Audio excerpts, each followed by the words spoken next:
Conheça o Cotai Project.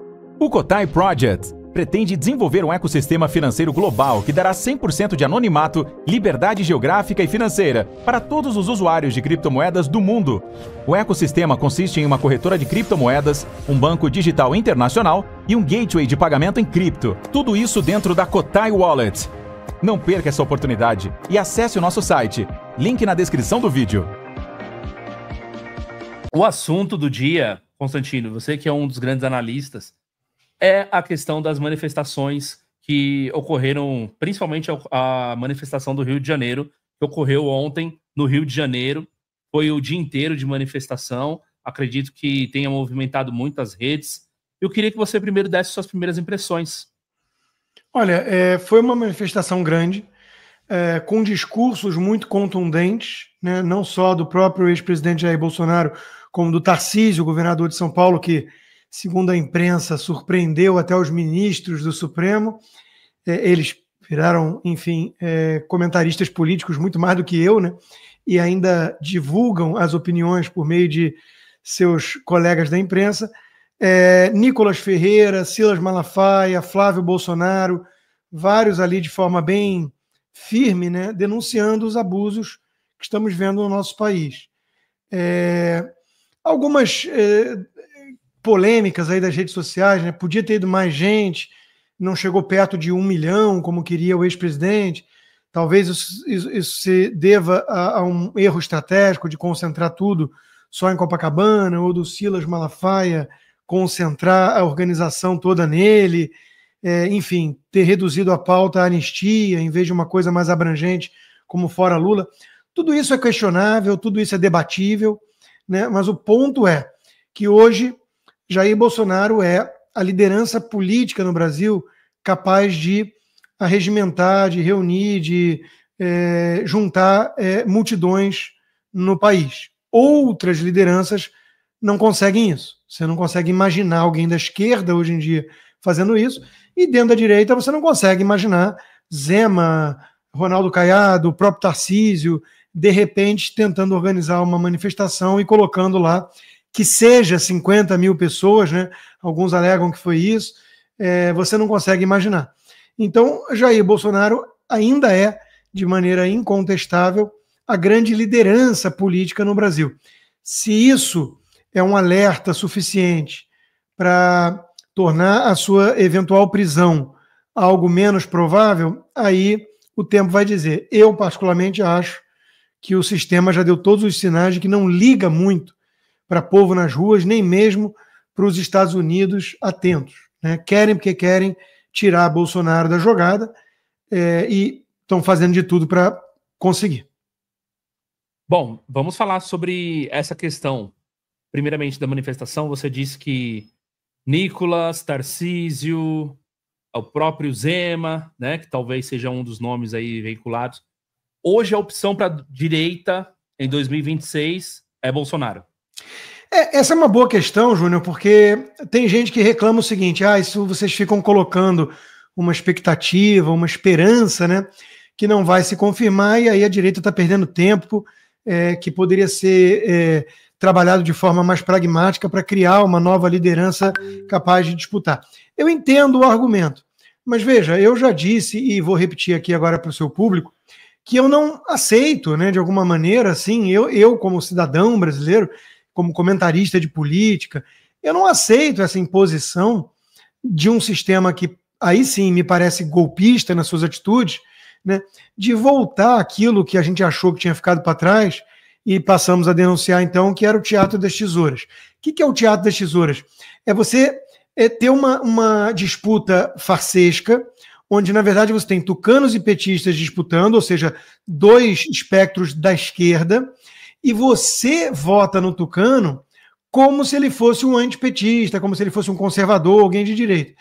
Basta que muitos de nós da direita, do campo conservador, votamos em Aécio Neves, em Alckmin, achando que era oposição para valer ao PT, e o Alckmin, olha onde ele está hoje, ele é o vice-presidente do Lula. Então, nós não aceitamos isso. E outra coisa, o Bolsonaro está inelegível por quê? Por uma reunião com embaixadores, tudo isso é muito ridículo. Então, de novo, isso é um verniz democrático a um sistema que está impondo um nome. Isso não é democracia. Então, o que eu tenho dito e repito é, se querem chamar de democracia, coloquem o nome do Jair Bolsonaro na urna e deixa o povo decidir. E olha, muita gente tem dúvidas se o processo é transparente, se o TSE é um juiz eleitoral minimamente imparcial, porque a gente viu nas últimas eleições muita forçação de barra. A gente viu um TSE proibindo jornais centenários, como a Gazeta do Povo, de fazer reportagens sobre os elos históricos de Lula com ditadores comunistas da região. Isso não é aceitável. Então, de novo, ninguém vai chamar de eleição limpa, totalmente transparente, mas ainda assim, pelo menos coloquem o nome do Jair Bolsonaro lá. Ele é a liderança da direita. Deixem o povo decidir. Sem esse nome lá, chama de qualquer outra coisa, mas não me parece um pleito democrático. Certo. Então, a ideia é, acima de tudo, fortalecer o pedido de anistia. Você acha que isso vai surtir algum efeito na realidade? Olha, a anistia é uma questão que deveria, na minha opinião, unir hoje em dia direita toda, que adora uma picuinha, uma treta, essas coisas, né? Fogo amigo, e até mesmo gente decente da esquerda. Porque existem social-democratas que vão divergir em muitas coisas da direita conservadora, nas pautas de costumes, até na economia eles vão divergir do papel do Estado, de uma visão mais liberal clássica do Paulo Guedes. Tudo isso é legítimo dentro da discussão democrática. É preciso ter divergência.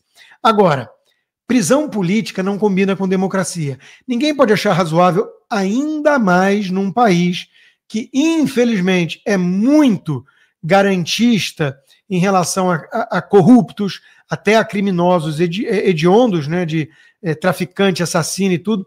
Tem todo um garantismo legal que os protege. Não tem um corrupto graúdo preso. Sérgio Cabral, que foi condenado a 400 anos, confessou que era viciado em roubar. Está solto, fazendo vídeo como influencer na sua cobertura em Ipanema. Enquanto a Débora, uma cabeleireira sem antecedente criminal, está condenada e longe dos filhos pequenos a 17 anos de prisão por ter usado um batom numa estátua. Então, isso não são coisas razoáveis. De novo, é uma narrativa que foi criada. O golpe do Estado e o Bolsonaro estava por trás disso, e agora, para condená-lo, precisam alimentar essa narrativa, esse discurso, com base nas prisões que aconteceram por conta do 8 de janeiro.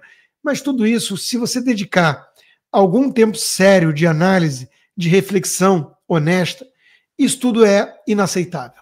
Então, a anistia tem que ser uma prioridade de todo brasileiro que tem empatia com a família do Clesão, que morreu na prisão, com a Débora cabeleireira, que está presa e longe dos filhos por um crime ridículo de pichar uma estátua. Nada disso era realmente uma tentativa de um golpe de Estado. Ninguém ali estava armado. Não existe. Isso é uma narrativa que a turma da Globo e companhia fica enfiando goela abaixo para demonizar de alguma maneira o Bolsonaro e justificar a perseguição ao bolsonarismo.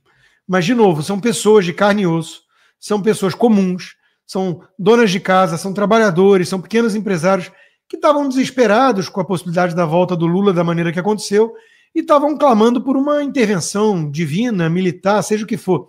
Isso não é um golpe de Estado. Isso não é um crime condenável a 15 anos, 17 anos de cadeia. Então, a anistia, que eu nem gosto do nome, eu acho que é justiça, porque esse pessoal está sendo punido por um crime que não cometeu. Então, é justiça acima de tudo.